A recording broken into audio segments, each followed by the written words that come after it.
pain wrong. Oh well, I'll just correct it later.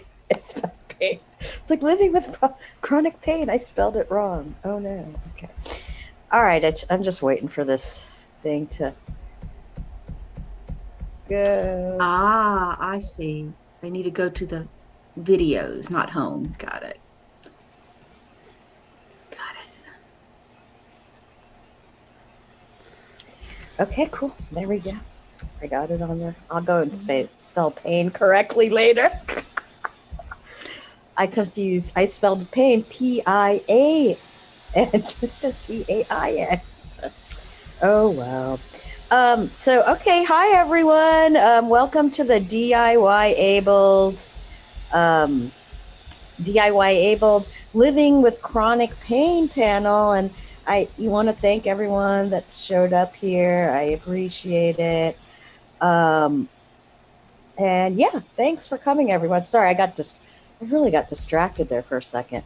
Um, so I have like Marguerite, me, Vicky, Oji, and Freddie, who all live with chronic pain in some way. And I thought we could share our experiences first. And I know Oji has an essay she wrote that's really amazing that I read this morning. I was like, this is so good. So we'll have Oji. Do you want to start with that, Oji, or what should we do? Sure. This Let's was start with Oji's essay. So go for it. so anyway, this was an essay that was written back several years ago on Twitter. Someone was using we got onto a thread about using fire as a metaphor for pain. And it kind of brought out some funny and interesting comments. So I wrote this essay because I thought it was a really good thing to use for people because everybody can relate to fire. And it says, perspective can be an enlightening thing, and therefore I present you this metaphor. It caught fire among some bloggers a while back, and I've been pondering the scenario as a way to present a truth many deal with every day. So open your mind and consider. Imagine everything in your house is on fire, and you're standing there in the middle of the yard, and the fire department comes and says to you, describe the fire to me, and maybe we can find out what caused it. We'll worry about putting it out later. Now, the writer acknowledged that the best time to get coherent information about the roots of chaos might not be at the height of said crisis, but I digress. So you say, well, the fire in the curtains is the biggest fire, but the fire in the photo albums, they're more important to me. I mean, there's a fire on the couch, which is really inconvenient, but I got used to not using a couch because, you can sit on other things. Now, the fireman says, well, I wouldn't worry about photograph album fires. They just happen sometimes. Now, your TV is on fire, so maybe it's electronic. That might cause other things like fire in the DVD player, but none of those are burning. Now, I know this sounds crazy, but hang in there with me because when this metaphor hit my social media, here are some of the responses from other people who deal with fire from the very same department. Water can do a lot of damage. It's risky, and you're going to be in this house for a while yet. So we want to try smothering the fires with heavy blankets first, since that's less damaging. It won't stop the burning, but it will make the smoke less annoying for other people. We don't want to use water to douse the fire. People get dependent on water when their house keeps catching on fire. Have you thought about mindfully thinking about the fire? Now, some suggest that maybe the fire department could put the fire out on the things that you care about, but since they don't know what keeps starting them, they'll just catch on fire again. I mean, the fire chief says little fires aren't a problem if the roof's not on fire. People have had worse fires. Now, when the request for assistance for this fire isn't getting anywhere, you wonder if maybe coping with them alone might be the solution. Though dealing with fire all the time really cuts in getting things done in a day, and bosses don't really care about personal fires so long as you're not burning at work. Friends are distressed by the smoke and they want to understand. One well-meaning friend said, fires are the worst. Sometimes the bonfire in my backyard gets a little out of control. You look at the hoses and the axes and think maybe they're right. Some people are freezing to death. Maybe you should be grateful you have a fire. Flabbergasted, the fireman finally concedes, look, I can only handle one fire per call. Now I can douse the couch fire for now and check back with us in a couple of weeks if you just have to worry about those photo albums.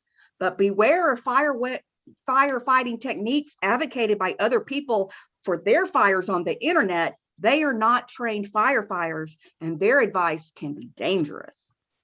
It's odd that now there's shame about being on fire. One professional look and criminal intent is focused on the sheer audacity of not just burning in silence. It's a cry for attention, any excuse not to go to work, the bid to rid oneself of personal responsibility. Doubt creeps in. Is the fire real? Subconsciously, am I an arsonist? If the flames aren't imaginary, then water should work. And if it doesn't, then what? Deprive it of oxygen, smother it, douse it with chemicals, use implements to remove it from the hole. Sometimes all that seems to happen is the firewalls built to contain the inferno just use up the fuel, all of your energy. It is consumed. The victims have been given notice, laid off, discharged into moral oblivion before the conflagration affects all. The end. Thank you so much, Oji. I love I read it this morning, so I was like, oh, this is so good. So thank you so much. And Jenny, I know you came in late. That Oji just read an essay using fire as a metaphor for pain. That maybe I'll post it on the YouTube video so people that came in late can read it if they want. So yeah, that's what Oji just did. And yeah, so I don't know, does anyone have I don't want to like I'm a talker, so I was like, I'll just like put it out there if anybody has any response to Oji's essay, because a lot of things popped into my mind, but of course I would allow other people to speak. Go ahead. Who wants to? If no one speaks, I can't help myself and I have to talk. Well, one of the things I really liked, Oji, was like the idea of, does the fire exist or does it not exist? Because when doctors or friends or stuff, and you deal with chronic pain or illness, people have this like disbelief that you're actually experiencing that because they don't have a cure or a solution to it. Really is the problem. That's really the problem, is they don't have a cure or solution. So they would rather make you think you're imagining it or it's not real. So, and that's happened to me a lot with my pain as well. So I think a lot of the things that they were, the metaphors that we were using in the original thread was the idea, if people think if you're in pain, then this treatment must work. If this treatment does not work, then you are not in pain. Right. And when you are a patient, all it takes is a doctor, doubting you. And we all have those stories of doctors who were, from the second you walk in. And that the idea that, well, we should smother it instead, that it's not going to help us, but it will make it less disturbing to other people. Because people are fine with you being in pain as long as you don't annoy them with it. Right. In general. So. Yeah, exactly. How about Vicky, Marguerite, or Freddie? Do you have any follow-ups on this subject? No. Okay. Yeah. I don't know. Does anyone have any experience with doctors as far as their pain or even just their disability with, how they've been treated? Marguerite has raised her finger and I think are you typing? Yeah, she's going to type it. And I guess this isn't even just related to, Chris, you can, also have input because we all deal with doctors. We don't have to be in pain to deal with a doctor. So if you want to, of course, talk, please do. Thankfully, I have not run into that where a doctor has said, "Oh, you don't have a disability." But I do like the comparative reasoning with regard to the essay because I mean, you know, pain can be different degrees. Like it can just like um, you can get pain from any sort of thing, whether it be something that you've had throughout life, or it could be something just more recent. And I mean, just like fires can grow. They could start off being a little small thing, and then erupt into this big nasty conflagration that just you know causes all hell to break loose. Which actually you know about because you live on the West Coast. You guys just dealt with huge fires there.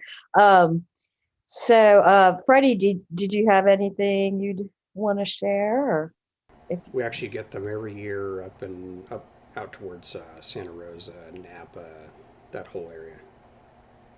Yeah, I know. I was fortunate when I lived there. There were no really huge fires near me. So go ahead, Freddie. I'm sorry.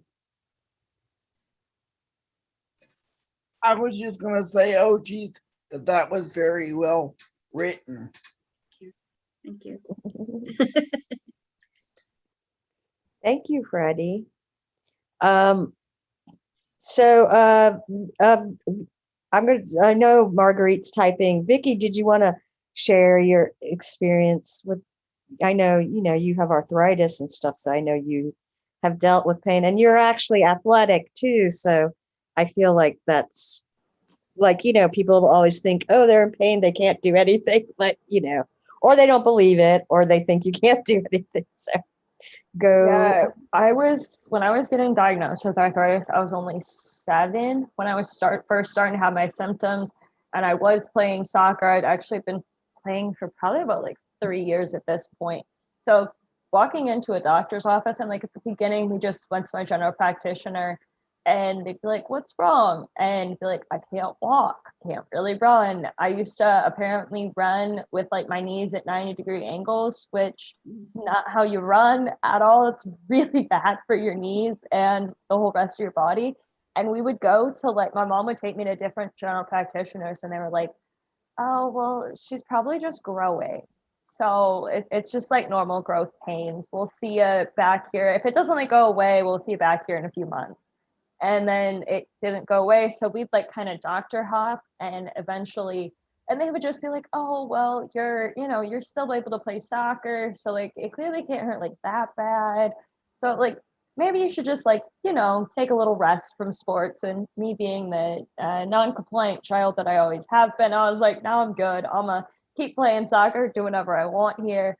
And we eventually like got to a general practitioner who was like, "We'll run the blood test."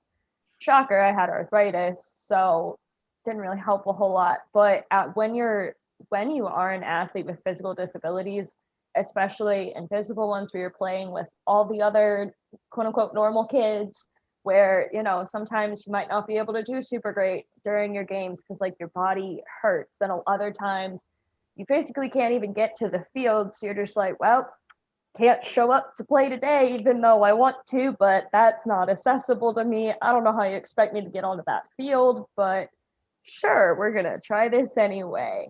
And just kind of like once I got into high school, my coaches were so hesitant to take a chance on me, so to speak, because they're like, "Oh, well, what if we have you in the game for like a really important game and we need to win, and your body's just like, no, we can't, like, we can't have you start, like, we don't want to take that chance." And I was just like, yeah, that sounds totally legit, not at all like discrimination, but thanks, I'll go sit on the bench over here and just like stare off into the distance and wonder what the hell's wrong with you. But in high school sports, it really did feel like I had to constantly kind of prove myself that even though I am in pain, I can still compete at this high level, just like my peers can who aren't living with chronic pain. Even if that meant like some days I have to wear a knee brace, sometimes I have to hide in a corner because I can't do anything else. And it's definitely a challenge doing that when you're still in high school. I didn't really have a full grasp on what arthritis was when I was in high school. I never really like Googled it until I got into like uni, and then I was like, maybe I should probably Google this. But I didn't bother to do that until I was, I think, my third year when I was doing dance in Germany. And they're like, hey, what's wrong with your knee? It looks really weird today. And I'm like, oh, yeah, I have arthritis. So, like, what's that? I was like, I don't actually know. So let me Google that. And like, not like kind of not knowing what your next day is going to look like, especially with arthritis, where, you know, some days it can be totally normal. I can be completely asymptomatic. And then there's other days where my knee's like, hey, surprise trust fall. Can I introduce you to the ground just right now?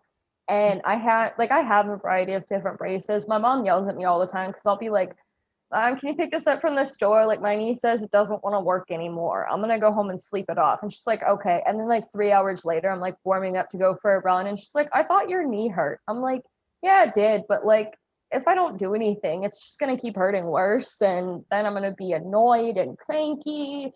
And I don't like that. So I'll just I have like 3 different braces, all for different levels of support. So I'll like pick the heaviest support and just be like, all right, I'm gonna go run for 5 miles. See you in 30 minutes, and I'm gonna lay in pain when I get back. But when you are an athlete with chronic pain, or even just living in chronic pain in general, if you kind of force yourself to rest every single time you have just like a little ounce of pain, like, you're not gonna do anything. You're really just gonna lay in pain. You might not even be able to like get up and pee at that point. Like, if it's sometimes you do have to kind of ignore that baseline pain and know where your limit is. I've dislocated my shoulder 5 times and I didn't notice, actually. Like, the first 2, I was like, oh, something hurts, but like, this isn't like excruciating pain. Let me go back to doing what I was doing. And then like, by the time I got to the 5th dislocation, I was like, just another day in the coffee shop. Like, you know, nothing special. I'm gonna keep going about my day. Learning that boundary, I think, is really helpful for people living with chronic pain, just because like, you need to know what is normal for you. What do you need to find? When do you need to seek medical attention? And what's that line where you can just, you know, stay home and chill? How much work can you do? And when you're an athlete, you also have the stress of like being an athlete on your body. And it's really hard to separate what's pain from your chronic illness or your disability and what's pain for your sport. Like, I was in a full contact sport. I would get shoved into goalposts for like no reason, because girls kind of suck at soccer and you like to fight each other instead. And I would like have bruises on my body after games. Like, you would take some pretty hard hits, or get concussions, like whatever it is. But then after the game, your body hurts and you're like, okay, is this an injury that needs medical attention right now? Or is this arthritis saying, hey, I'm here, just want to remind you, I'm part of your life. You thought you could get it rid of me, but like, nah, you're good. And I definitely know I've missed some injuries. Definitely have shredded my knee way too many times because it already hurts from arthritis. So I don't always know, like, what's pain in your knee feel like when it's not arthritis? Like, did you just tear your ACL, or did you just have like fluid pop in your knee, like that kind of thing? And I'm sure Marguerite can touch a lot more on that, since she's just casually an Olympic athlete over here for, yeah. So I'm gonna pass it to Marguerite. Oh, I see it, Marguerite. It just popped up and I saw it. I was like, oh, Marguerite's typing away. She's got a lot to say. I can read it. Someone else can read it if they want, but I don't mind reading it. Should I read it? All right, I'll read it. I experience with muscle spasms in my early years. Now that I'm using Botox, got cervical dystonia, Motrin 800 milligrams, only use it for real pain, or will start at a low dose. For me, my body is so high strung. My body feels great when I keep moving. Now I use turmeric, spice, and food and cooking. I will make DRD. I'm not sure what DRD is. I will make DRD or medical fields list doctors. Doctors, is that what you meant? Okay, I got it. Yes. I will make doctors and medical field listen to me, listen to me, not knowing what to do for any type of pain. Yeah, and doctors don't like it when you go in like that too. Doctors hate it when you go in and be like, this is what, like when you tell them how to deal with things, they get upset about that. I've had a doctor be like, well, you didn't, like when I was telling him, he's like, well, you didn't want to take the medication I gave you. I was like, yeah, because it didn't work. So why would I take it if it doesn't work? So yeah, it's a very annoying moment. Oji, you have your hand raised, I'm guessing. Yeah, just on that subject, Marguerite. I have stomach issues, so I can't do tramadol for more than maybe 1 or 2 doses because it makes my stomach revolt very colorfully. So I told the doctor this when I had my surgery. So I've been going through a set of surgeries. And it was in my jaw, and they ended up having to put stitches under my tongue. They gave me tramadol. In desperation, I took the tramadol, and then I threw up and broke all the stitches out of my tongue. And then he believed me. And I thought, well, isn't that nice now that I've got 17 stitches in my tongue? Thanks. And unfortunately, that's sometimes what it takes for them to, you have to let them do. I had one procedure that my body kept reacting so violently to, and it's in my medical chart. They did it 12 times before they finally realized, oh, this isn't working for you. I'm like, yeah, the 12 times the chart. You think twice would be enough. Chris, you have your hand raised, so please go ahead. Well, and I kind of know what Vicky's describing when it comes to anything dealing with,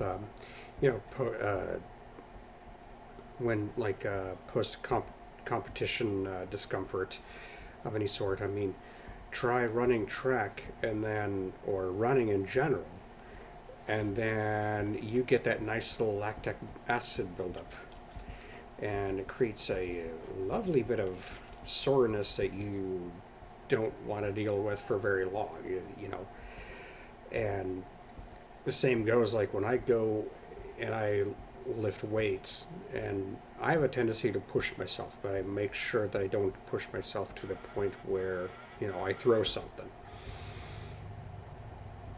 And yeah, of course I'm going to be sore the next day, but you know what, to me it's like, okay, it's something I can deal with. But I've heard of different forms of arthritis being, is yours rheumatoid arthritis, or is it a different one? Nobody knows. Makes it so much more helpful. Yeah. The kind in your joints. We don't know if it's rheumatoid arthritis versus idiopathic arthritis, but I could also have lupus, which I probably do. So it could be all of the above. So yeah. Yeah. I was like, because I think Vicky had said something, and Chris, and then Marguerite gave you a thumbs up, Chris, when you were talking about not pushing yourself too hard, just to let you know. And when you live with pain, then you have to recognize, is it the pain that I just live with, or, and and I think because of that, I think when you live with chronic pain or even disability, you're very aware of your body. Like you understand what is not good pain, like pain where you've hurt your body in comparison to the pain that you're getting from your disability. That's what I feel like that for myself, but I don't want to force my opinions on that on anyone. But like Vicky was like saying, like, is this hurting because I worked out too much, or is it because whatever's happening with my body? And it takes some like knowledge of your body. And Marguerite wrote something too. Imani wrote, I deal with spasms, especially during the mornings and winter. Yeah. And Imani can see Marguerite give you a thumbs. And then Marguerite says, and speaking of pain during sports is different from everyday pain. Muscle pain, stress, stretching, relief pain, yoga, meds can cause side effects too, to no end. Yes, exactly. And I actually like, I don't know, like when you get the muscle pain from working out, that's the kind of pain I actually enjoy that pain, to be honest. I don't know if that sounds weird, but when I get sore muscles from working out, I'm like, oh, I'm so happy I feel this pain. But Oji, you've raised your hand. Please go. Of course, I was a dancer. I'm still a dancer. Right. And the pain in my feet was so bad. I danced for 9 years.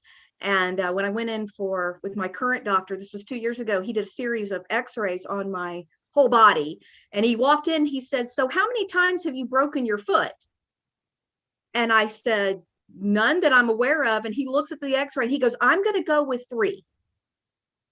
And it was just how the amount of pain, like they were saying, is it, from something you did, or is it just your regular pain, that I didn't recognize the fact that I had a broken foot, not once, not twice, but 3 times. And did it heal? I guess it healed. That's how they didn't hit. It's never healed correctly. And it wasn't until my foot was actually starting to look funny. Right. And it occurred to me, maybe there's something wrong with this foot. Doesn't everybody's foot kind of... No, it turns out no. Yeah, no, I know that's wild, definitely. Yeah, so I don't know. I just feel like does anyone have any things like when they deal with pain, like how they, I feel like it's like counterintuitive to like actually be active when you have pain, like dancing or playing sports or working out. But I feel like that, like you have to keep moving because it's kind of what makes the pain feel better for me. I know that's not true of all pain, I don't think, but for me, like I have neuropathy and spasticity. So for me, I don't know, I feel like the more I move, I don't know, that's another way to manage my pain is by moving those areas that are in pain. So I don't know if anyone else has a comment on that. Marguerite wrote in the chat, compound pain are the worst factors. Yep, definitely. No? Okay, wait. Okay, Jen wrote something and then I misread Marguerite, so I'll read it after I finish Jenny's. Oh, go ahead and say it and then I'll read Jenny's. Okay. Compound fractures are the worst pain. Oh yeah, compound fractures. If you can feel it right away. Or if you don't have pain in your body, that's worse than the compound fractures apparently. So, so that could lead to that too. Jenny wrote, my disability includes a progressive inflammatory disease and other inflammatory type diagnosis, and thought the topic was interesting to commune with other folks. It is also rare and has unknowns. I have a question. I'm interested in listening for or posing it to all.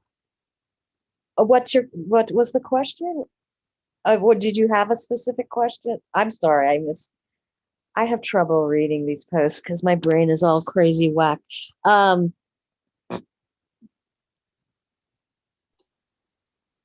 Did you have a Are you specific talking about question? mine? Yeah, did you have this question? You said I have a question. Sorry, I missed the reading of it. I Oh, that's screwed up. okay. I had my mic muted or my audio. I just read, I'll just read it again. My disability includes a progressive inflammatory disease and other inflammatory type diagnosis.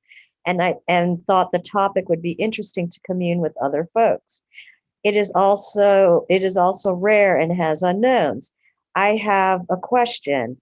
I'm interested in listening or posing it to all, opposing for, I don't know, I'm misreading this.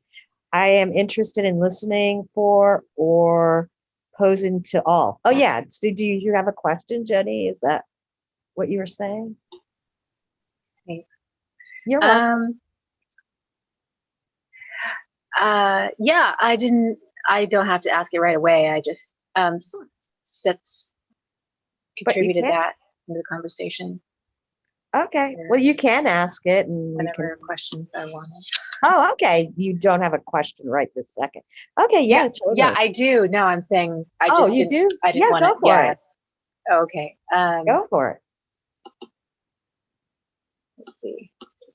My question was, so for people who have either an inflammatory or chronic inflammatory disease, and perhaps there's pain involved with it, because I kind of feel like pain can be either there or not there, but you still have the inflammatory condition. If there's a state or a climate that's preferred, one of the things is, like, for a long time, I've wondered if I should, if there's a climate that would be better for me, or not just talking about the geographical, the weather type of climate, but also the economy, the whole economy, ecology, the infrastructure in that location that caters better to, maybe they're more, the consciousness is higher, like maybe a white collar state, for example. It's more considerate of folks, or more sensitive to folks who have, I don't use this word, but it's pretty understood and common, I guess, in this sphere, is invisible conditions or invisible symptoms. So yeah, that was kind of my question, is just thoughts and impressions or lived experience on basically the intersection between where you're located and your quality of life when you're having chronic pain condition. Okay, yeah, thanks. Does anybody? I would say I think it really depends on what your specific condition is. So I have asthma and arthritis, and they have completely different, like, optimal climates to live in, because with asthma, my asthma does not respond well during really hot weather and really cold weather. But when it's like that kind of, like, I would say, like 45 to like 65 degrees weather, my asthma is like perfect. My arthritis hates any weather that exists, anything. Like it does not matter. So for me, like, I live in Ohio. Our weather changes like every other day, basically. So I would say Ohio is not the most optimal place, at least northern Ohio. I'm moving to southern Ohio, where our weather is a bit more stable, but knowing what does work for you and what doesn't really does help, because I know other people with arthritis. I know Ashley Jacobson is not here, but I'm gonna bring her into the conversation if she sees this. We have very similar medical conditions, but what works best for her, climate wise, location, whether it's living closer to doctors, or I know she's up in Michigan, I'm in Ohio. So she's in more of a blue state, I'm in more of a red state, and I'm in an area where medical malpractice is what you're going to find in the hospitals around here. But knowing with, I guess my point with that was, you need to figure out what works for you, because even people with the same conditions, you're going to have different needs when it comes to what works best for you, what climate works best for you. And sometimes that can be done through experimentation or listening to, other people and their experiences and going, okay, well, if, I've talked to 10 people with similar conditions to me and they all have about the same experience that I do with cold weather, let's say, then I can go, okay, well, if 10 out of the 10 people I asked say cold weather makes their chronic pain worse, okay, I could probably reasonably assume that cold weather is going to make my symptoms worse because I'm in the same place they are. And then just kind of keep going through that with all of, what makes your pain worse, what makes your pain better, how are people's experiences living in, a geographical location where there's more disabled people than non-disabled people, whether it's a red state versus a blue state, whether you're a big city, a little city. I know Marguerite put in that diet helps as well, can help manage some of your symptoms. And that's something that you do have to experiment a little bit, but asking other people really does help, because you can kind of piece together what works, especially with chronic pain, because I think so many people have chronic pain. We've all tried similar things. That might be the best way to just kind of like ask people like, hey, what works best for you with your chronic pain? And if you're able to connect with people who have similar causes of their chronic pain, that can help you figure out what is the best decision for you. If you're able to stay in whatever geographical location you're in right now, or you need to move to another one to find a better space for your pain. And Marguerite put in limiting certain foods can help. I know I'm on a very strict diet with I have to eat a ton of anti-inflammatory food. I'm supposed to be limiting my gluten intake. Do I do that? Not always. Does my body hate when I don't want to listen to that? Yes, it does. But I'm learning to actually respect my dietary restrictions a lot more. But sometimes it's a lot of experimentation, which can get frustrating sometimes, and it can cause a lot of flares. But it's probably the best route to go, of just experimenting while asking other people what helps. And even just chatting with your doctor about, what vitamins or supplements might be helpful for you. I know Marguerite says she takes turmeric and it helps with hers. I take magnesium in addition to like multivitamins, but I take extra magnesium and extra in vitamin B12, and that helps manage some of my symptoms. It doesn't cure all of them or make them all go away, but it helps slightly. So sometimes just asking people is going to be the best way to figure out what's best for you, and then experimenting with what they tell you.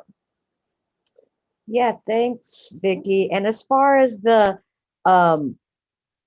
environment, as far as having more understanding for invisible disabilities or invisible conditions, I'm not sure I'm not sure like where that would be better. And so, yeah, but it's a good question, because it would be nice to know things like that.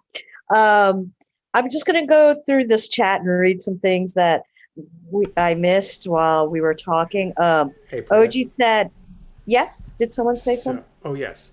So I was kind of clarifying what I'm reading from Marguerite here at oh yeah, go ahead. 2:44 p.m. Okay. Where she writes, I believe you were trying to write diet Diet has helped, Diet has helped, and and eliminated elimination, or of certain foods as well. eliminate certain foods, Right, or I believe that was what it was supposed to be. right. Eliminating certain foods. Now, I'm going to ask: is there like which foods really are, more likely for someone that is living with chronic pain to be, just really bad things? Well, I can answer some things that I've known about. I do see your hand is raised, OG, so I'm not ignoring you. Um, uh, I do know they say like things like gluten and carbs, like a lot of people kind of cut that out of their diet because they say it like a lot there's like a something called an anti-inflammatory diet, and it's basically um it's almost like a vegan diet. I don't know if it's a completely a vegan diet, but it's basically, I mean, Vicky's saying no because I just had a book a long time ago, but it's eating a lot of vegetables and cutting out breads and meat because they say that does cause inflammation in your body from eating those foods. Marguerite might have more things. I think I see Marguerite wrote something, and she said, "Oh no, okay." Um, so yeah, I don't know if anyone has comments on that. I saw OG and Vicky. I know like Mhm. greasy foods, obvious greasy foods are like not good for living in chronic pain. I know some depending on like your specific chronic illness or disability really depends on like what diet works best. I know for I think it's irritable bowel syndrome, it's a low FODMAP diet. And then there's also like the anti-inflammatory, which is it's a lot of fruits and vegetables, to be perfectly honest. And then like gluten-free, typically, I know a lot of doctors recommend going gluten-free or gluten-friendly to help reduce pain because gluten is an inflammatory food, apparently. I know a lot of like red meats tend to be inflammatory foods. Chris, I can send you a link to find you some kind of like lists on it. Marguerite says during the healing process, it can be more painful. Fried food, if you're eating fried food every day in your family, you have a family history of gout, that can also help like cause you more chronic pain. Which okay, so OG, I'm gonna let OG go next, Jen, because she had raised her hand before, and I think she has some additions to the diet topic. So go for it, OG. Yeah, I have inflammatory issues myself, and I found one of the big breakthroughs for just helping not trigger a flare was really upping my plain water intake and low sodium. It just really seemed to help keep my joints a little less from getting angry or swelling up when I have to be stationary for a while. Um, so I found that I want to ditto on the fatty foods. I mean, I love them. Who doesn't? But my body really will have a lot to say. And a lot of it also is the dietary is what medications you're on. Because if you're on one medication to help your disability, sometimes that it comes along with its own set of dietary issues. And it just takes a while to kind of figure out. But and the other thing I was going to say, I'm sorry to stammer, aphasia, another great symptom. I moved to a part of the city of Atlanta that has a high population of elderly people because everything here is more accessible. The park is 4 miles of accessible trail through the woods. Everybody has a drive-through. We had more delivery options before the pandemic than anyone. So that might be a thought to maybe look into areas that already are set up with a lot of, we have, several elder homes here. So that's a thought. There you go. Yeah, and that's actually good advice. I ended up moving from the Bay Area to Asheville because I was just like, when I started getting my spasticity and neuropathy at the beginning, the doctors, they just drove me crazy. They would give me medication that my insurance wouldn't pay for. Then they'd be like, oh, I'll give you this instead. So then I moved to Asheville, and I was like kind of shocked at how great the medical support system. It's not the most accessible city in the world, but the medical support I find outstanding, and I think it's because a lot of elderly people live here. It's like the city where people from New York come and live here in the summer, and then they go down to Florida, they come here in the winter and then go down to Florida, they come here in the summer, then they go to Florida for the winter. So, so there's has a big elderly population. So that's really good advice. Go ahead, Jen. You had your hand raised and you wanted to say something, so go for it.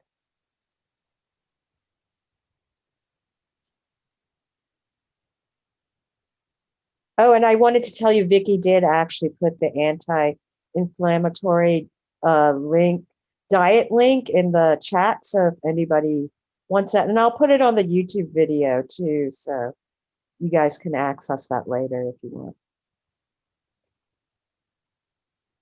And is it my turn? Yeah, go for it. I was going to mention an alkalinizing diet that doesn't have stuff like tetrabutylhydroxytoluene for preservatives and stuff like that, and rich flour, stuff like that. I don't know, I just thought I'd mention that on the topic of diet. Yeah, thanks. I mean, I think, it's important. I was going to say something.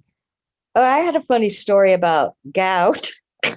My father actually had gout, and he loved fried foods, and he wasn't an alcoholic necessarily, but he liked his martinis. He liked his 3 or 4 martinis at the end of the night. But instead of changing his diet, he just took the medication, the gout would go down, and then I would just be like, shouldn't you just cut that down so that doesn't happen to you? And he's like, no, I will not give up this thing. I'll just take the medication for the gout. So that was the route he went. But I was just like, wouldn't you just like not to get the gout? But he didn't.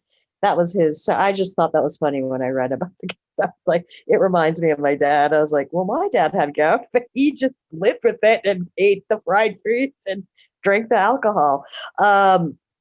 Marguerite also says processed food could also be bad. So yeah, a lot of processed foods have weird things in them. So, if your body's not feeling right, maybe stay away from the processed foods for sure.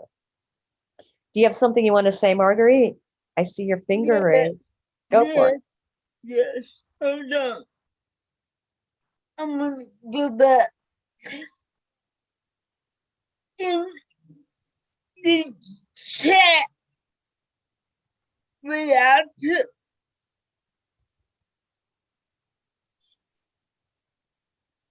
In the chat, what? The older we all get needs to be extra careful with, and what area of pain means something seriously is wrong. I do have some form of arthritis. Yeah, no, I know I missed that. Thanks for pointing that out. Marguerite had written, the older we get, we need to be extra careful with areas of pain, means something seriously is wrong. and she said she has some arthritis in her body. And yeah, I think of that because I actually I've been going back to the gym, and there's this exercise equipment called the recumbent stepper where I can step in it. And I love it because I go really fast, and all the gym employees are like, "You're so great. You just go out, and all these people, they just go so slow." And I'm like, I always like, well, you have to understand, we don't know what's wrong. I actually tell the gym trainers, I'm like, well, you do know when people are disabled, they can do different things. I was like, I have a lot of strength in my muscles and my legs and my arms. So that machine works really good for me, and I can go really fast, and I like it because I sweat, and, and it's just good for me. And then sometimes I feel really bad because when there's like a guy that's been going in with crutches, so he's obviously had some sort of surgery done, and he can't go as fast, and I feel guilty because I'm like, I don't know. I just know people at the gym kind of get a little competitive when they're sitting next to a person that's going way faster than them. So I always feel guilty, but I always tell them, I'm like, you go at whatever pace you can. I can do this, so I'm doing it, but don't hurt yourself to keep up with me. So I say that to him. He's like, oh, thanks. Don't worry. Yeah. So it's like friendly. I just don't want people to hurt themselves because they're trying to do what I'm doing. So, and Freddie says, for those that don't know, I have multiple bulging discs and arthritis in my back. The back pain is so bad that it affects my left hip. I really don't take any daily medications for my pain, just leave every once in a while. And Marguerite's showing, I think she's showing her medication. Is that your Motrin? What is it? That's your turmeric. Your turmeric. Yep. Yeah, Freddie, I was going to say, why don't you incorporate turmeric into your diet? My mom actually, because, turmeric's part of Indian food cooking. They use turmeric for everything. But, when she moved to America, you could only get it in the powder. But then, like about 10 years ago, they actually started selling the turmeric plant at the grocery store. And my mom would just buy it, and she would just chew on the turmeric, like literally just have that turmeric and chew on it. And she's just like, yeah, it helped, it didn't get rid of her pain, but it definitely helped manage it. So turmeric is a really great thing. So I suggest it and it's good for a bunch of other things too. So why not just incorporate it into your diet for the heck of it? Oji says, tried turmeric and my stomach wouldn't process it. I can't eat Indian food either, probably because it has turmeric. So I'm so sorry. You should tell them to make it without turmeric. I'm sorry. Indian food's so delicious. I'm sorry you can't eat it. I'm sorry. But yeah, and then that's a good point. What works for one person doesn't work for another person because your body can tolerate. Like my mom had rheumatoid arthritis, and she was allergic to magnesium, actually.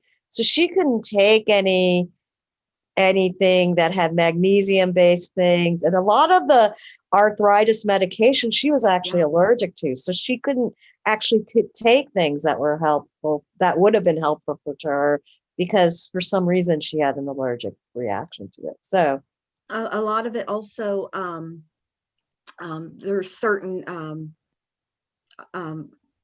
just part of, I have chronic Lyme disease on top of, which is the kind of the root cause of all of my other disability. Right. But you were talking this curry. I couldn't, it's the spice. I never could eat spicy food, and it turns out that my body is allergic to capsaicin. So I think that's where the turmeric, anything that's got that, like Bengay. Bengay makes my skin fall off. Because Bengay has capsaicin in it. It has capsaicin in it. So we learn by trial and error. Yeah, yes, we did. But Okay, so I see Jen has written something in the chat. I'm about to read it. But I always, my family thought I was such a weirdo. I was like, how do we know anything? How did humans discover anything? How many people had to die before we realized salt was really good? And my family would be like, you're weird, Priya. I'm like, but it's the truth, right? It's like we go through life trying this, trying that, and seeing what works and what doesn't. So it's part of being human and or an animal on the planet. You try something, you're like, oh, that didn't make me feel good, or that killed someone in my little group there, so we won't try that anymore. Jen says, okay, so goes back to the same thing. She said, how about mustard, the plant / herb? Marguerite's giving that a thumbs up. That's Oji is giving it a thumbs down. So again, like you see, it works different for everyone. Yeah. So it's just something we're good, like try it and see how it works. And my suggestion is when you're trying things like that, if it's not going to work, you try it little by little so you don't get a totally bad reaction to it. So when I try different things, I'll start with a small dose and then increase it to see how it affects my body and if it's actually helping my pain. Like that's the other thing, to see if this thing you're taking is actually helping you, because that's the whole reason you're taking it, right? So yeah, that's my advice on anything new you're taking, even medication that your doctor prescribes you, because I really don't trust the doctor. I'm just like, you gave me this, but you don't really know if it's going to work. So I will also take it little by little and kind of keep track of how it's helping my pain. And Margaret's pointing to herself. I think she's saying, me too. Yes. Margaret and I have so much in common. I love it. Okay, so I was reading a little bit of the thing that Vicky posted, and it goes really in depth into what causes inflammation. And how when there's nothing foreign, no foreign bodies like microbes, pollens, or anything of that nature, how your body the inflammation can eventually become your enemy, if that is the case. If there's no foreign chemicals or anything of that nature in your body. I really like how in depth this article is. Well, it is an article Vicky shared, so we can always count on Vicky for giving us in-depth information. She's our in-depth person.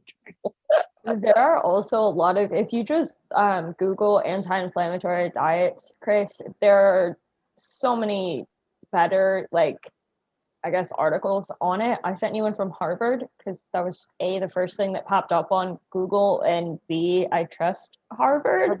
Yeah. I would hope Harvard wasn't lying to us all. That'd be weird. But there's so many other kind of breakdowns available, and also longer lists of what foods you can eat in an anti-inflammatory diet when you have other food allergies or other dietary restrictions. I'm deathly allergic to olive oil and tomatoes, and those are listed on the anti-inflammatory foods. So you have to kind of find the lists that also include your other dietary restrictions in them, if you have any.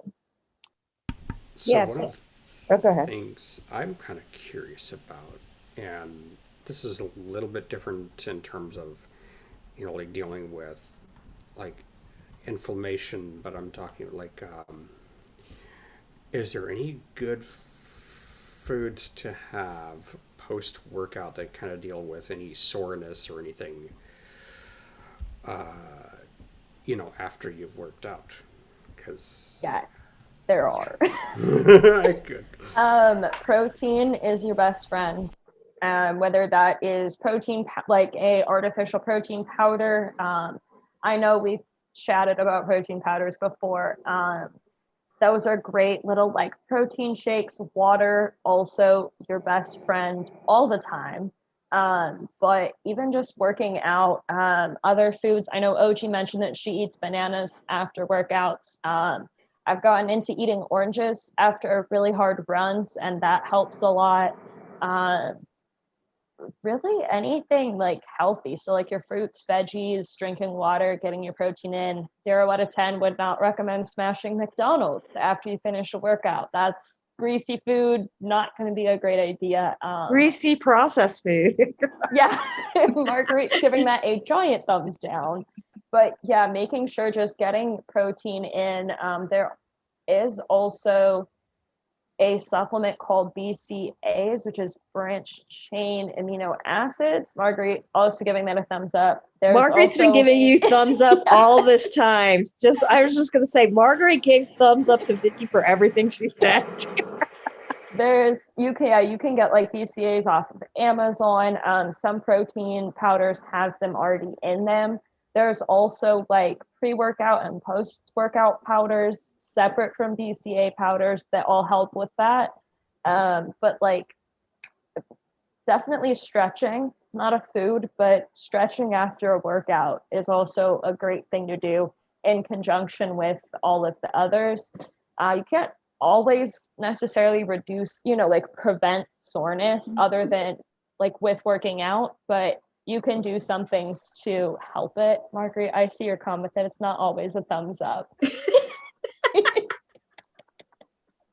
And Marguerite did say that she cooks differently. She mostly steams, bakes, sautés, or broils her food. Yeah, and I just wanted to say, Marguerite also said mustard and plant herbs was recommended by your spine doctor. Is that what you're? No.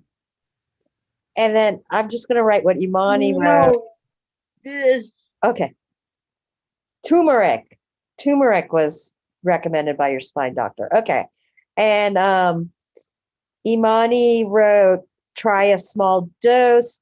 Imani, you'll just have to clarify because there's so much talk and I can't keep up with the chat for the subject. So if did you want to explain that more, or is that cool?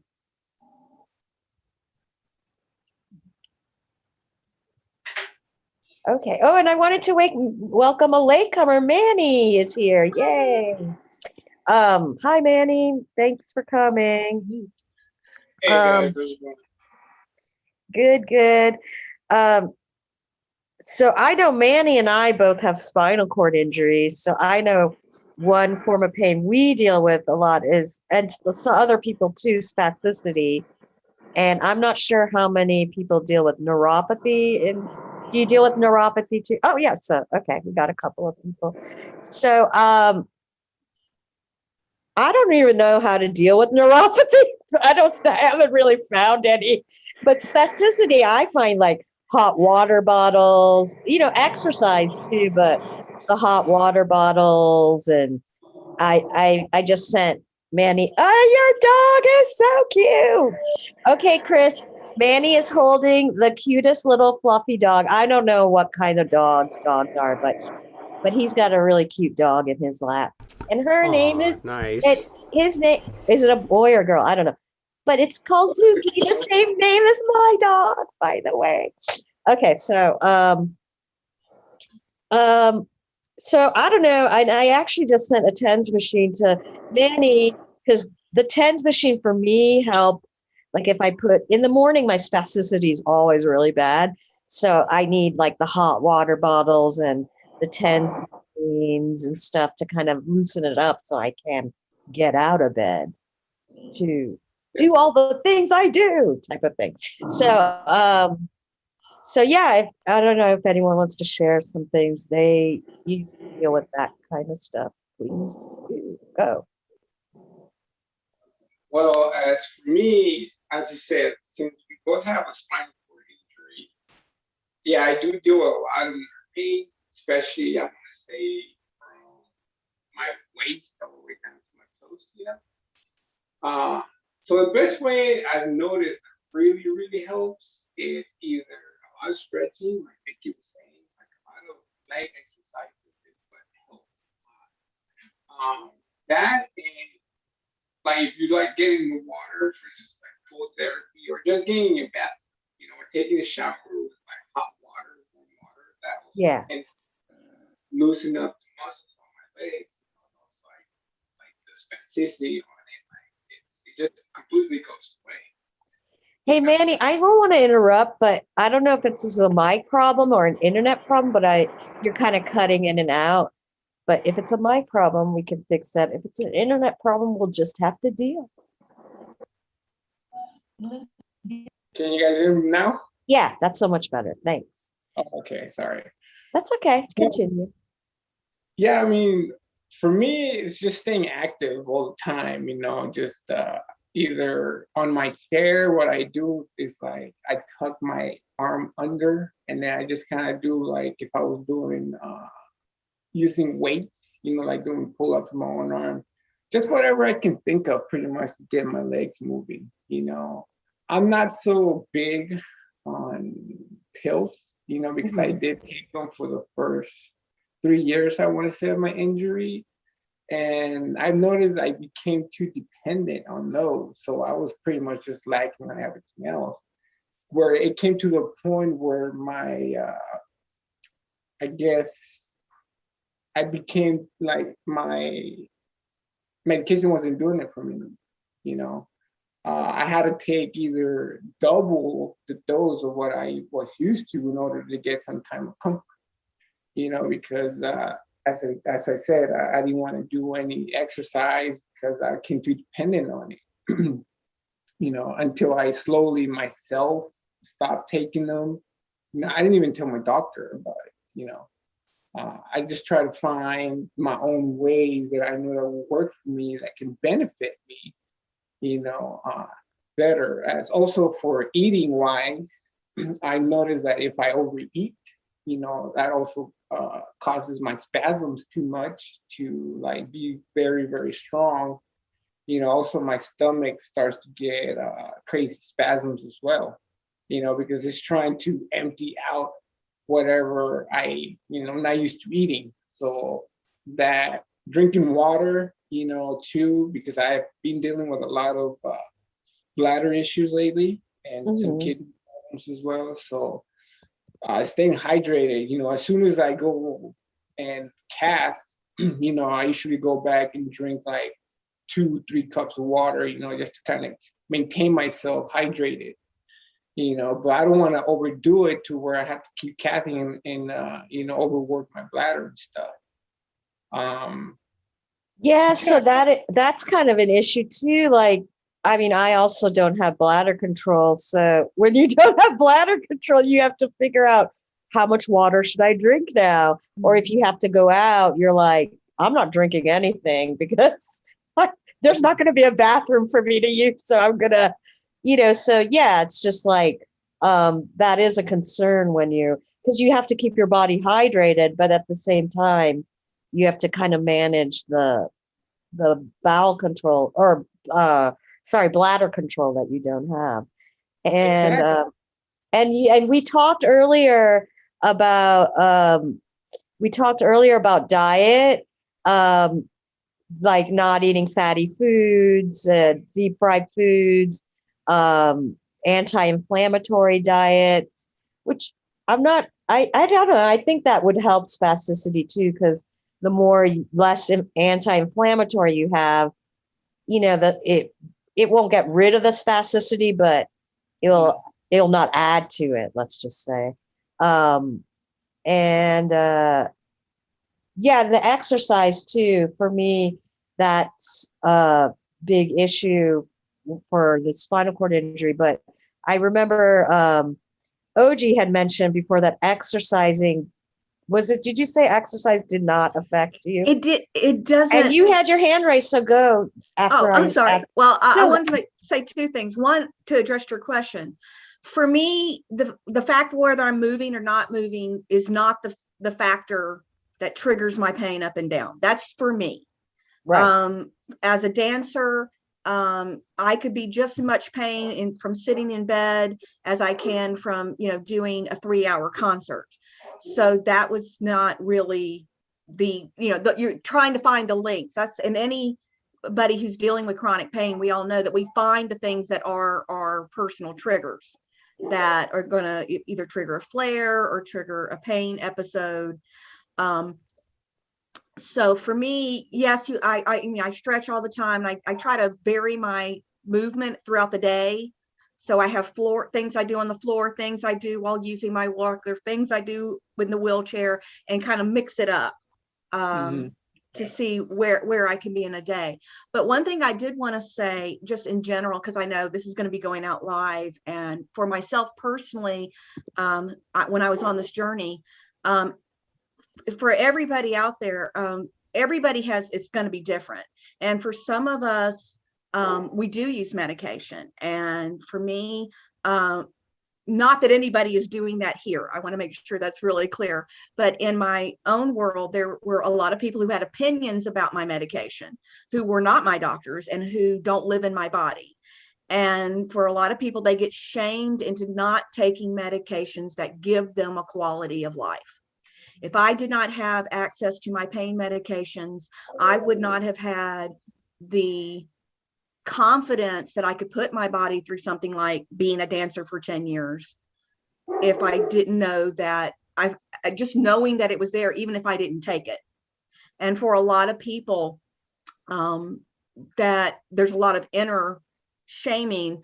And in another conversation I was online, there's a trope on, I don't know if anybody watches ABC, there's a TV show called A Million Little Things. And one of the characters had a spinal cord injury and he got pain medication and he instantly became an addict, because everybody knows you get your pain pills and you take 20 at a time, because nobody does that. And we were trying to get them to understand that there's lots of drama to be had in the real story of chronic pain. You don't actually need everybody to become a drug addict, because lots of us do not. And it's really upsetting when people automatically think that's where it's going to go. So I just want to be a voice, leave a space for those people that like myself, if you are finding the medication, once you find what works for your body, if other people outside of your circle who are not doctors, to not let that interfere with your quality of life. And I wish somebody had said that to me at the very beginning of my journey, because that would have saved me a lot of years of heartache. So.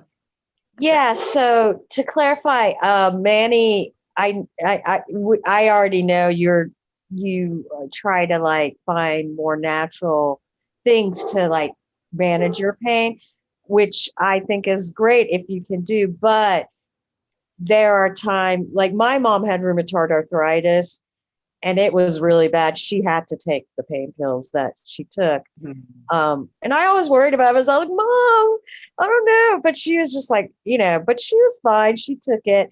But yeah, and that's a kind of a decision you need to make for yourself. And you can't let outside society. And yeah, like the million little things. Now, the backstory of that guy was he was already a drug addict. So he was like, oh, well, yeah, I have to become a drug addict. And when I saw that, I was like, that is not the story of spinal cord injury. Because, I'm just going to tell you, when I was younger, I was in a band, I was in art school, lots of drugs and stuff were floating around. And some of my friends did take pills recreationally, not because they were in pain, but, and I'll admit, they gave me one, I would take it, but it wasn't something I was really into. But yeah, after I had my spinal cord injury and I started getting pain, I just was like, no. And then I would actually have some of those friends be like, does this pill do anything? I was like, if you have nerve damage, do you have nerve damage? This will not get you high. This will just give you nerve. This just alleviates the pain from nerve damage. So yeah, so the drug addiction and the dependency on drugs it is an issue, because drug addiction is is its own problem in itself. But the reason I invited Ashley, and I'm kind of sad she didn't show up, because she would have had a great follow up to your thing, because I saw she had posted every day that she had a number, and I can't remember, but it was a really high percentage of people that suffer from chronic pain do not abuse their drugs. So I thought, because I knew you were going to be here, and I was like, oh, this would be a great conversation between Ashley and Oji.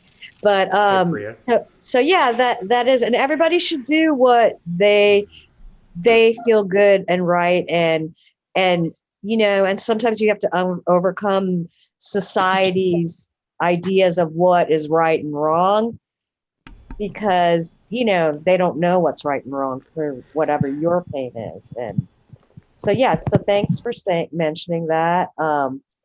And also thanks, Manny, for mentioning your experience with taking some pharmaceutical. I also haven't taken a lot of pharmaceuticals, because they just didn't, like I was saying, I would take the medication, and if it wasn't helping what I was doing, I also didn't tell my doctors. I would just stop taking. I would wean myself off so I wouldn't go into some weird body reaction to it. But yeah, then I would just decide, I'm going to wean myself off of this. This isn't working. And I wouldn't tell my doctor. The next doctor appointment, I was like, oh yeah, I stopped taking that. It wasn't working. And they'd be like, okay. Well, see, what I meant though is, like, I'm not mentioning or saying or accusing anyone of being a drug addict. Right. It was just a way of me personally, in my own way, trying to deal with the pain, because I had no other. I wasn't going to physical therapy. I was just pretty much dealing with what I was told to take and do. And when I had those really bad flare-ups, then that's when I would pretty much just be taking them constantly. That's why I say it came to the point where my tolerance got too high, wherein I just didn't want to take them no more, because all I was feeling is just drowsy. I was feeling like I had a big hangover after. So that's why I started looking for better ways. Sure, I still pop a pill here and there. I still get Percocets, There's times where I do have a bad day in pain, where I know things that I'm trying to do don't work. So I do still take a prescription pill. But I just try not to take them as much, because, as you know, someone with a spinal cord injury, because we have lack of movement, we also deal with kidney issues. We have to try to keep that as clean as possible as we can, because that's our filtration system. You know what I mean? Yeah. So that's just my take in it. I'm not saying like everybody becomes dependent. No, and that's what I was saying. I was like, everybody should do what, we all have our pain, and we are understanding how it's working. So for you understood that, I'm taking these pills. They're not really doing that much for my pain, but they're making me an unproductive person, which is what you don't want. People with chronic pain take the prescriptions to be productive, not to, whatever the narrative is of someone becoming a drug addict from pain and stuff. Okay, Marguerite has stuff, and then I will call on Chris, because he has his hand raised. First, I'm going to read what Oji said before Marguerite. She said, it is the same for folks that love having THC to help their pain, which is great for them. However, for many, THC does not help their pain. And CBD is like the new thing now. Like, everyone's like, have you tried CBD? I was like, well, I've tried things with CBD in it, and it had a lot of CBD, probably more than this lotion you're trying to send me. So yes, I have. And I don't know. Sometimes it does, sometimes it doesn't. And Marguerite wrote, some people who have CP assume, are you saying some people assume that people with CP are drunk? Is that what you're saying, Marguerite? Okay, cool. Yeah, some people do assume that people with CP are drunk because, they're having spasms. They can't, their verbal patterns aren't exactly the same. So yeah, And actually, I am going to give a plug for that I'm going to do a review on, because there's a show on Netflix called Special. It's about a young boy who has CP, and it is a great show because it does not only address disability, it addresses being a woman, being Indian, because I like one of the characters, Indian. They do this whole dive into Indian culture that I love, the fat shaming, the things that come along with being an Indian. And then also they just address all kinds of things. It's not just about disability. It's about sexism in the workplace. It's about racism, being a heavy woman. It's a great show. So I suggest it to anyone that here to watch it. And it is about someone with CP. So if you have CP, you might relate to it even more than the rest of us. And Chris, you have your hand raised, so go for it.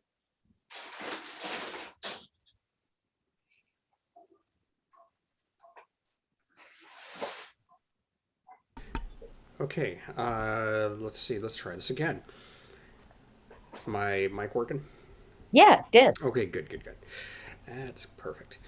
So one of the things it kind of sounds like to me, and someone please do correct me if I'm wrong here, but I'm almost wondering if taking, making the changes that in your dietary, making the dietary changes, like the anti-inflammatory on top of or alongside of using the, whatever pharmaceuticals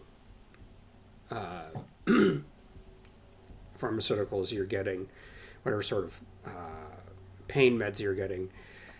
Why am I getting the feeling like a combination of those two things would really do a lot more to help with chronic pain? And also, to kind of touch on something I heard, it sounds like when Oji was making her statements earlier, there was a dog barking in the background, and I figure that dog was either barking his or her agreement to it, to what was being said.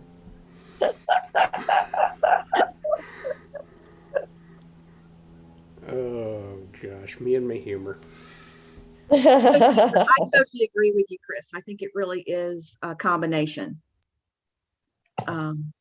I think that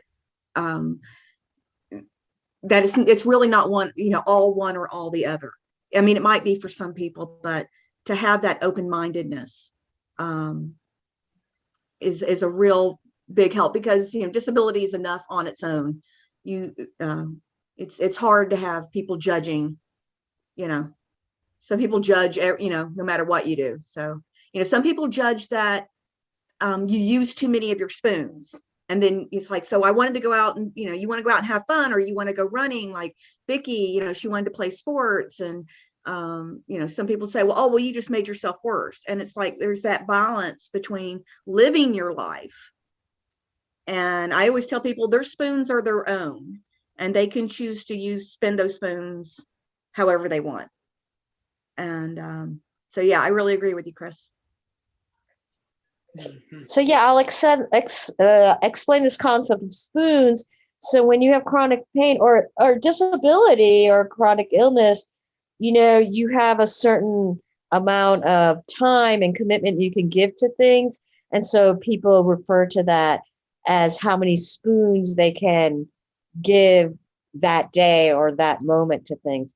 But sometimes when you really want to do something, you're really ready to run out of your spoons. Like I always think about that. I was like, oh man, should I be doing this? I'm not doing self-care and spoon tracking. And but I was like, but I really want to do this. So, and then I just decide it's okay, because I really want to do this. So I don't care if I'm in a lot of pain and I'm suffering, and I'll yell at my partner and be like, can you just shut up? I'm trying to finish this. And he's like, oh, okay. Because, I'm in a lot of pain and I'm frustrated from the pain. But I don't know. I feel like I'll be more frustrated if I don't do what I want to do, So there is a balance. And then some days I'll be like, all right, Pri, you worked yourself really hard. It's okay to chill today. It's okay to give one spoon to something instead of running out of your spoons. So yeah, I don't know what else. Is there anything in the chat? Then you pull out a spork. Oh my God. Yes. Then you're left with a spork, which might agitate you because those pointy tips might like poke you a little bit. So yeah, that's great. Oh my God. Surprisingly, I actually So funny. found a Huh. metal spork one time. I was very surprised to find one of these. It was one my uncle had nicely hidden in the drawer when we were in the old house. Have a group of friends that we call them titanium battle sporks, and they are the symbol of kind of our unity as spoonies. That, you know, again, when you're out of spoons, you can pull out your emergency titanium battle spork and fake it.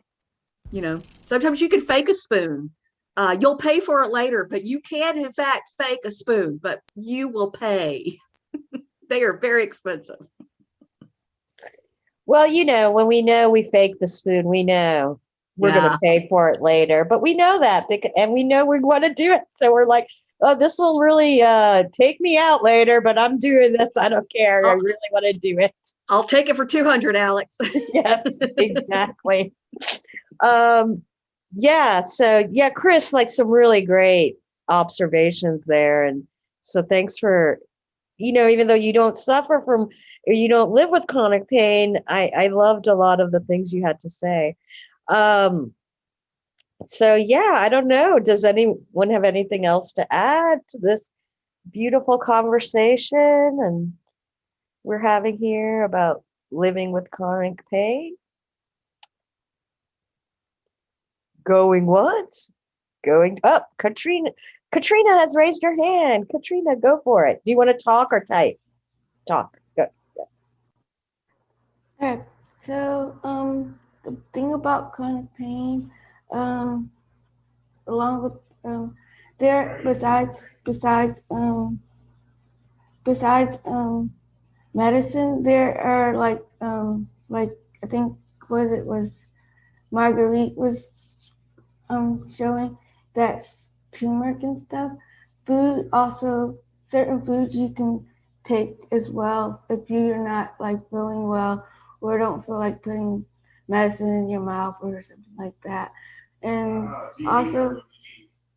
also I'm currently working on a book for chronic pain, so yay, awesome.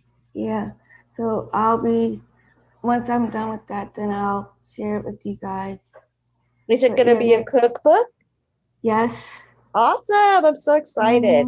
Just to let everyone know, Katrina has 2 cookbooks, right? Yes. 2 cookbooks that she's written already. So I don't think those were for chronic pain, but that's a really great idea, Katrina. I'm so excited about that. Yeah. Like right now, I'm dealing with knee issues and my mobility is kind of short. So I don't take medicine for when my pain hurts. I do take vitamins, which can also help with that.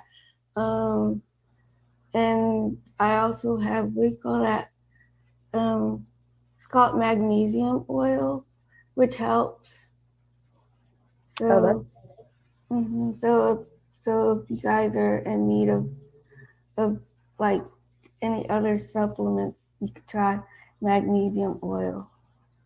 Yes, someone had mentioned, I think it was Vicky mentioned magnesium, and I actually take Calms, which is magnesium, calcium, and I don't know, it helps with my spasms, but it also helps with my because I don't have control of my bowels, so it also helps with that. My bowel program, as they call it in the world of people that do not have their bowel control. And Jenny, you have your hand raised, so I am going to call on you and lower that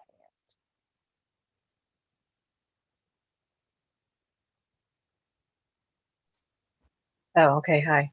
Hi. Folks are So folks are talking about what helps pain or chronic pain. My bag is called Certified Healing Touch, or Healing Touch Certified Therapy. Mhm. I'm all about that. I'm all about what they call energy medicine. Uh,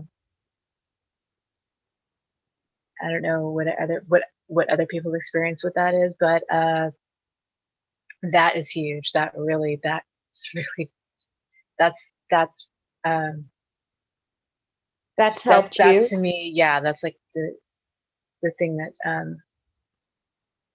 that I like to practice, and I can channel energy for myself. I can also channel energy in other ways as well. Um, Yeah, I so mean, I find meditation also helps me a lot. Like I just in the spastic areas, I just imagine warm water flowing in, and it really does help. Like so, I've never tried like the healing touch. Is it called healing touch, or is it what is it called, Jen? yeah, I think it comes under energy medicine, Okay, and there are various um, methodo methodologies. yeah, basically various methods and cultural Right. techniques to its application, and Yeah. So various ways of they've different names for it. right. So that's like something like if like Manny, like what you're talking about. I've tried acupuncture and Reiki and stuff like that.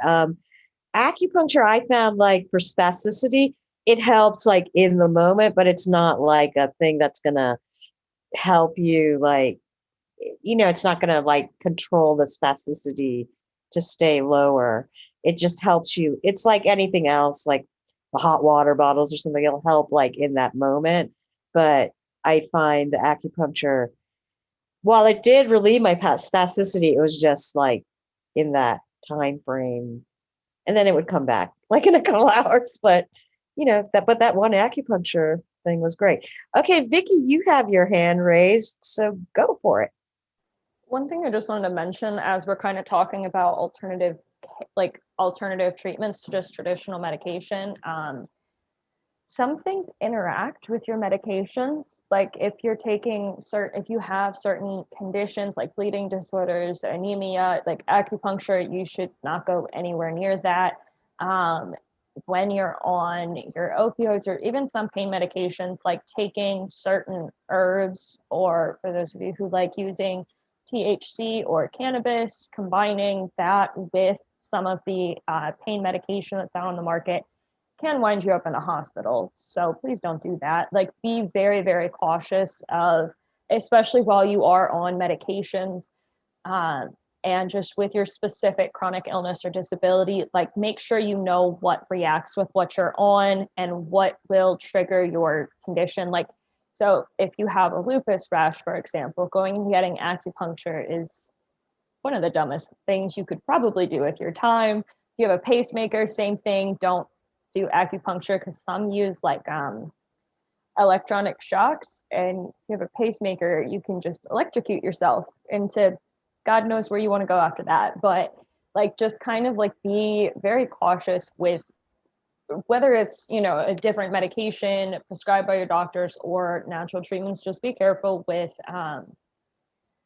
that kind of like reactions with it, just because like as I know, trying to find ways to cope with the pain in the moment is super super important to just like make it through the rest of your day, not be like burning in hell for 24 hours a day, but also like make sure you're doing it very very cautiously and knowing what reacts, what doesn't, what's good for you, what's not. I know there's a lot of like mixed messaging out there as well, but just try to like do your best to not give yourself reactions or adverse responses, because that would be a really bad idea.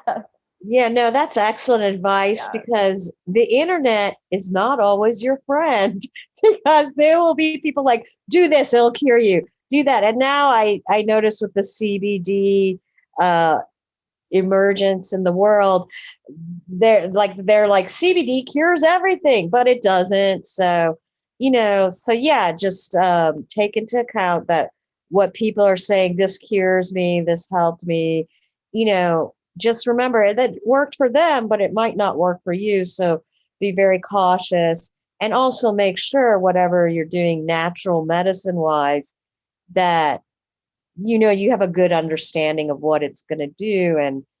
And like I said, small doses. So small doses will prevent you from like really having a bad reaction and things like that. So that's really great advice. I'm going to read some stuff in the chat. I know people have been chatting. Let me see. KFC bag. Going on the laptop. Like, I don't know what you're asking, OG. Are you Reiki? Reiki's, it's spelled REIKE. You know what it is. Okay. Okay. Okay. I was like, you know what I was talking about. I figured you knew I what I just was can't talking about. spell it. I just can't spell it. Yeah, I know. That's cool. Yeah, like Reiki. I don't know. I didn't find it helped me. I tried it, but when you're also, the other thing is a lot of practitioners charge a lot of money. And I do notice there's a movement now where they're like, people are trying to make it more affordable. But yeah, back when I tried it, it was really expensive. And I was like, well, I can only try this once. But, maybe some of these things you have to do it more than once to like get the results. So I wouldn't mind trying Reiki again, but I just can't afford to go pay a practitioner to experiment with it.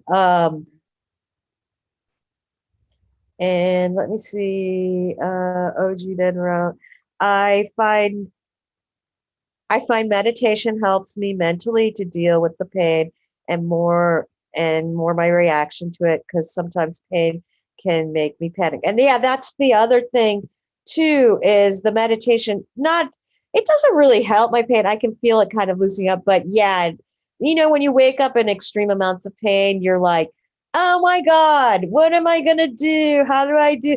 Am I going to be able to get out of bed? Am I going to I have something to do today. I promised to do this event. Am I going to? So you're in a panic. So the meditation in the morning, I'm like, all right, I go through my panic. I'm like, okay, Priya, time to meditate. So, and then I kind of get back in control of my emotions, mind, body, and soul. And let's see. Then Marguerite wrote long-term care in pain. Is Marguerite back? I know she was Fine to be back. I see her here, but I'm not sure she's back. I know I've seen her trying to get into the meeting a couple of times, so I'm not sure if her internet's working. Is that you, Margaret? I can't see. The captions are going over your face if that's you, Marguerite. Is it Marguerite? Oh, yeah, that is you, Marguerite. Marguerite, I don't understand this long-term care and pain, what you were saying. Can you unmute and explain that now? Or I'm not sure what's going on there. It looks like she's adjusting, so we'll get back to Marguerite. Katrina says, I know what you know what you mean about having to deal with anxiety. I deal with anxiety and want it to act up at night. It causes my stomach to hurt and keeps me up at night. And that was for Oji. And then Oji said, I have a great real talk medication that meditation. I just said medication. Sorry. I read I knew it said meditation, but I said medication. I have a great real talk meditation that I like because it isn't toxic positivity, just lovely. So that's another thing I think we should talk about. I thought about that at the beginning. I was like, we should talk about toxic positivity. So I don't know, what does that mean to everyone? Because, I think a lot of people grab onto a term and they just like throw it out there. And I think that it's just something we need to talk about what that is. And I don't know, Oji, do you want to explain what the concept of toxic positivity is for people that don't know? I also I don't talk a lot about it, but I'm my day job, I'm a grief counselor. I've been doing that for about 14 years now. And for a lot of people, there's a lot of toxic positivity, meaning, oh, just think positive thoughts, just think happy thoughts, and it'll make the whole world better.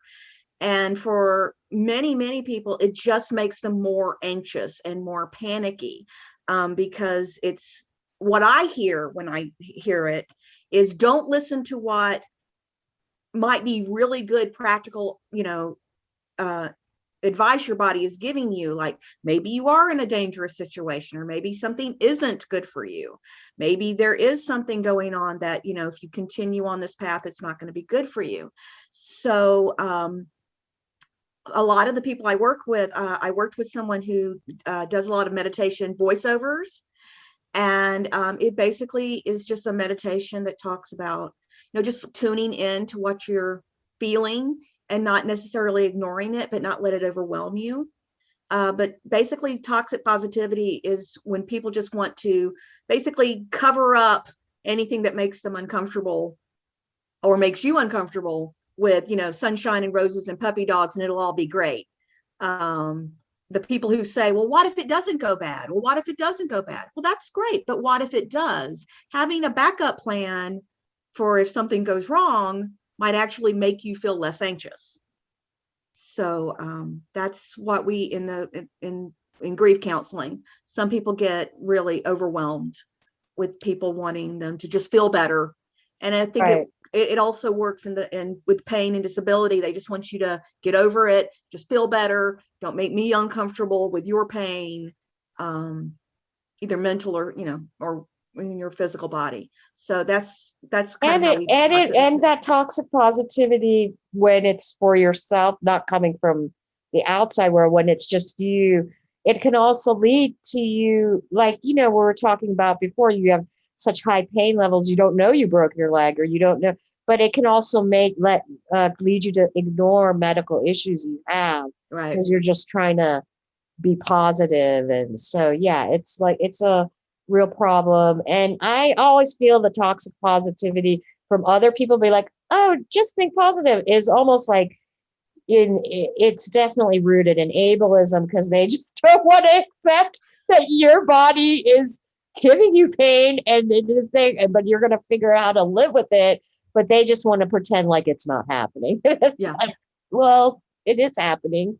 I'm just going to deal with it. So Freddie says, and yay, Freddie, thank you for taking part in the chat. Maybe you don't feel like talking today, and that is fine, but I'm so glad you're here. And Freddie says, I have done steroid injections in the past, but I noticed I was gaining weight. And with my limited mobility, I decided not to do the steroid injections anymore. And yeah, that's another thing. Weight with a disability and with chronic pain, you have to kind of manage that as well, because when you're in chronic pain, you're already having mobility issues. The heavier you get, those mobility issues and the chronic pain increases. So yeah, so that I also had a medication the doctor gave me, because they were like, you have I have neuropathy and spasticity, and they were like, you have irritable bowel syndrome. We're going to give you this medication for irritable bowel syndrome. And I was like, but I don't think I actually told the doctor, I was like, don't you think it's nerve damage? And he's like, oh no, honey, I just think it's a really bad case of irritable bowel syndrome. And I was like, goodness. And then I look at the medication and all the side effects are like, you'll gain weight and you'll do this and you'll do that. And I was like, I'm not taking this. I don't have it. It was like really hard for me, because I had a point in my life where I'm Indian. So they always listen to doctors. Doctors know everything in Indian culture. So it was really hard for me to overcome that moment where I was like, I'm not listening to the doctor. I'm not taking this medication because I do not have irritable bowel syndrome. It was really hard for me to get over that barrier. So yeah. Yeah, Freddie, I totally get it. I understand.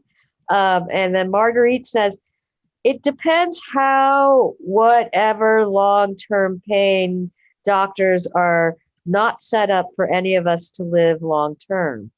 Yes, that is true. And Oji said, I had the same as Freddie. Oji had the same issues you did with steroids. And yeah, so yeah. So there's like a lot of big issues here with chronic pain, as we've learned through this discussion. There's just so many layers to it. There's not one answer to it. Not everyone can take the same medications. Not everyone can do the same things for it.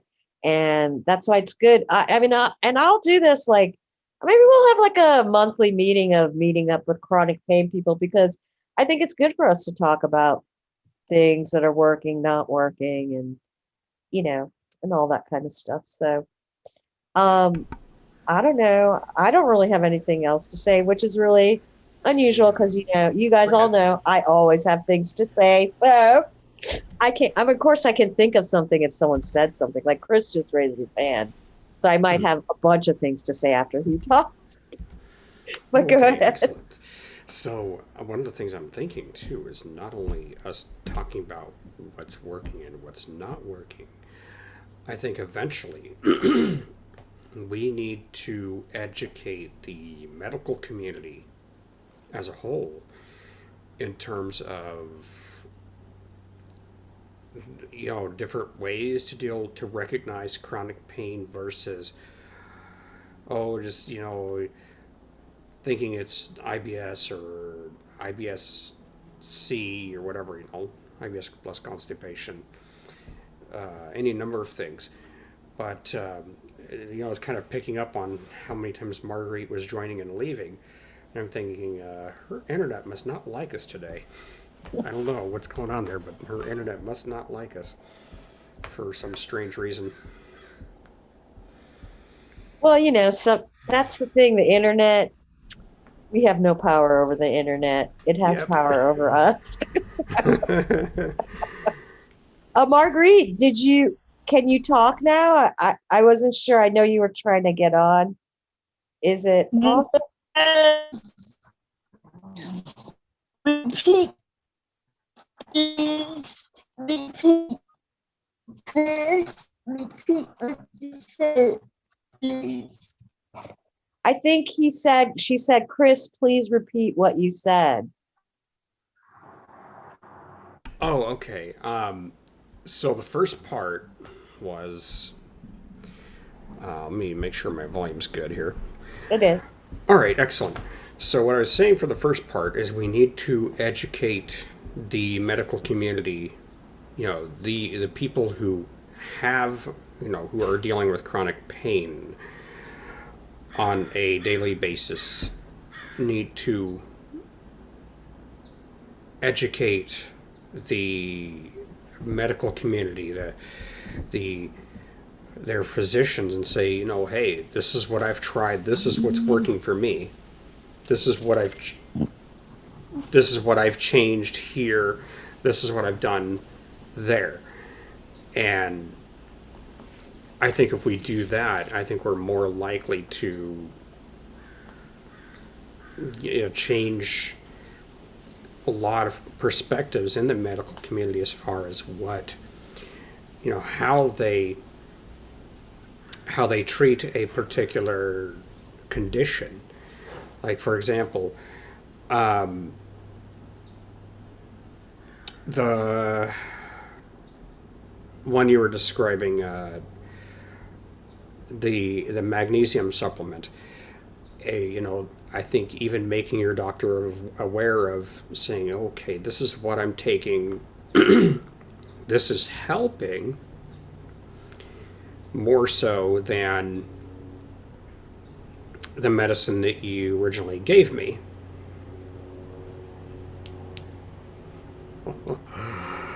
Oh man. And I kind of feel like the ones who do refuse to do that are just, they're too much set in, let's treat it this way. I think even the medical community as a whole need to expand their horizons and realize that there's so many more ways to approach a problem versus just treating the symptoms. I'm of the mindset that if there is a problem, if there, you've got to figure out what's causing the problem, and instead of treating just the symptoms, treat the cause of the problem. You're more likely to have better quality of life if you address the cause of the problem versus if you just only address the symptoms. Well, yeah, and when you're addressing the symptoms, you're not really solving the problem. When you're addressing the cause of the problem, that's when you're solving the problem. But sometimes doctors don't know how to solve the cause of the problem. But I think it's an excellent idea when you go see your doctor, be like, hey, this has been helping me a lot more, because maybe if another patient comes in, be like, have you tried this? Maybe this would help, since the medication I'm giving you isn't helping. And I did want to follow that up. Don't forget, they're practicing medicine. They don't know medicine. So since they are practicing, that means we need to educate them so they're practicing. They can learn more from the practice that we Exactly. teach them. And Oji, you wanted to say something. Go for it. And Chris, I wish that we lived in that world, and about maybe 1/3% of the doctors do. But I can tell you that when you're a long-term pain patient, like I'm going on 15 years now, most doctors don't want to hear that. They don't want to hear what you've tried in the past. They don't want to know what worked and did not work, because I've lost count of how many times I would say, for example, I can't take tramadol. Right. And they would literally, or something like that. I can't do this kind of procedure. That didn't work for me. And every time they say, well, that doctor didn't do it right. If you refuse to let them do it too, then you are going against medical advice, and they will throw you out of their office.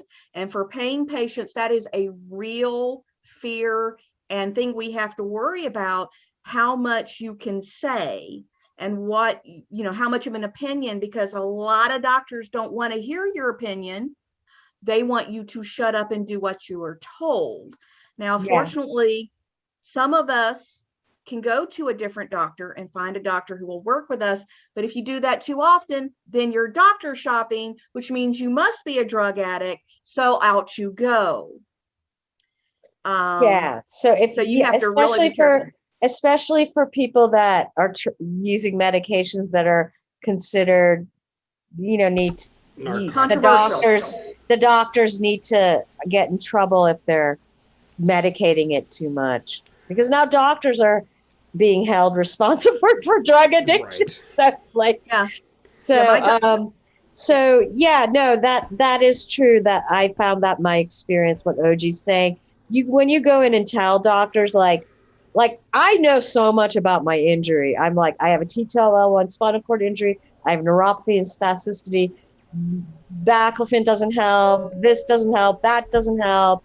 And they don't like it. They're like, well, and that's why I actually liked Asheville, because my doctors actually were, they talk about this PTSD, medical PTSD, which I feel like I did have, because I got afraid to tell. The doctor gave me this medication, and I was having some side effects, neurologic, like my partner noticed I was like saying things over and over, like repeating things unusually more than usual. So I was so afraid to go to my doctor and tell her, I can't take this medication. I actually was, and I'm not like the person that like freaks out and is crying. I was actually crying before I went to the doctor. My partner was like, calm down. And I'm not like that. That's not my personality. But I was so freaked out to go to that doctor and tell her, I can't take this because this is what it. But then when I went, and this was in Asheville, when I told her, I was like, I don't think I could take this medication because this is what's happening. She's like, oh, yeah, you got to stop that. blah, blah, blah. And then she just immediately wasn't like, are you sure? I don't know. You should take this. What's wrong with you? Why aren't you taking the medication I'm giving you? It was more like, okay, yeah, you can't take that. Let's figure something else out. So, and that, I was just so relieved. Like, I felt like all this weight, like all the anxiety and emotion that I was feeling just like dissipated in that second. So yeah, it unfortunately the medical world is like that. But Chris always comes up with the world we would love to live in, that we would love to live in, where a landlord would have an accessible place and let that person live there. So yeah, Right. I love Chris because he's like, this is the way the world should be. And I'm like, you are right, Chris. You are right. It is. This is, and in many ways, I feel like, even our even the people responsible for your care, uh, your doctors, you know what I mean? Like I agree with that, Freddie. I just heard your comment come over my It's like, my I know screen you reader, read so it it's like, before everyone else. but I feel like just as we never stop learning, I believe the same is true for even medical professionals. They also should never stop learning. And if that means that they have to, listen, and I believe part of being in any profession, whether it be medical, whether it be IT, is listening to it, I believe that being in any profession means that you are, where you're dealing with people, is being able to listen and to pick up new ideas and to grow. And if people in the medical profession aren't doing that, and they're just sticking with whatever the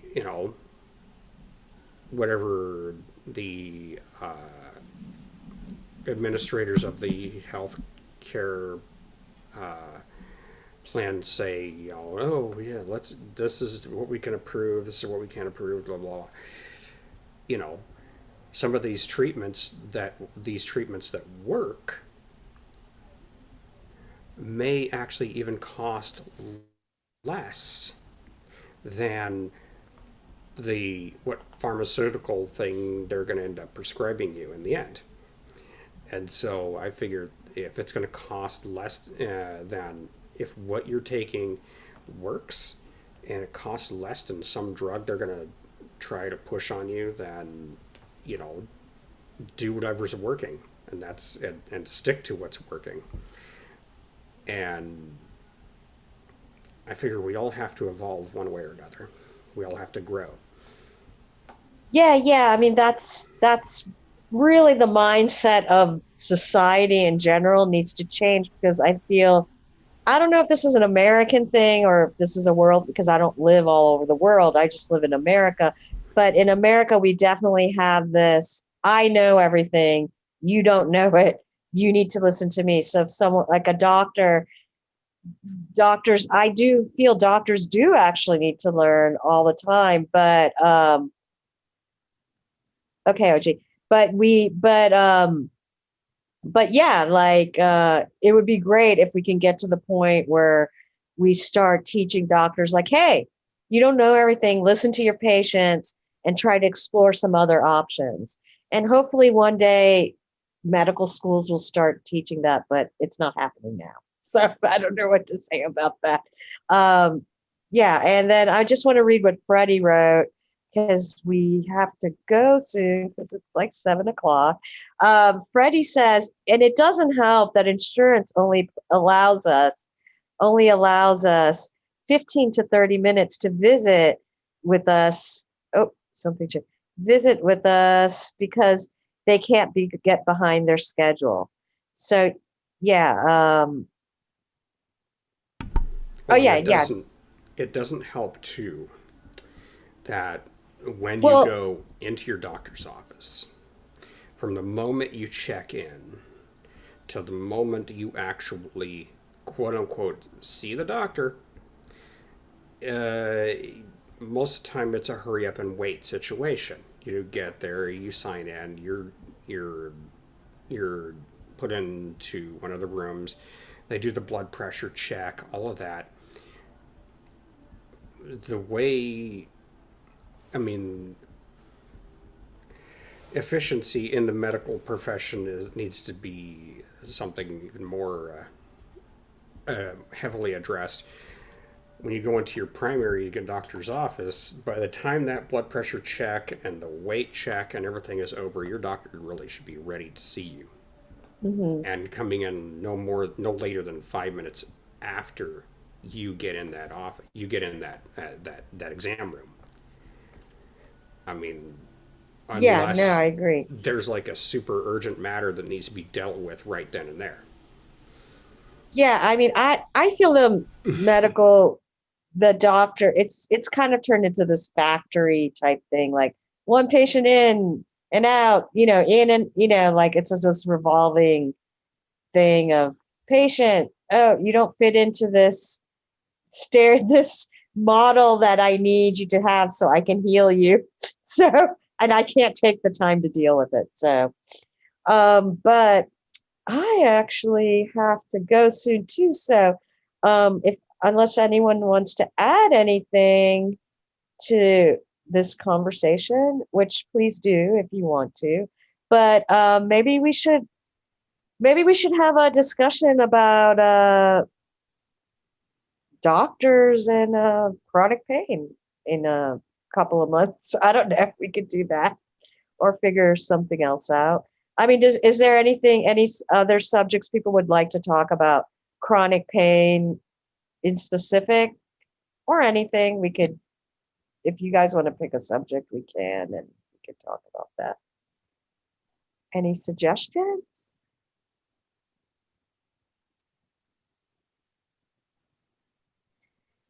Katrina, as you said, that would be great, talking about medicine and chronic pain.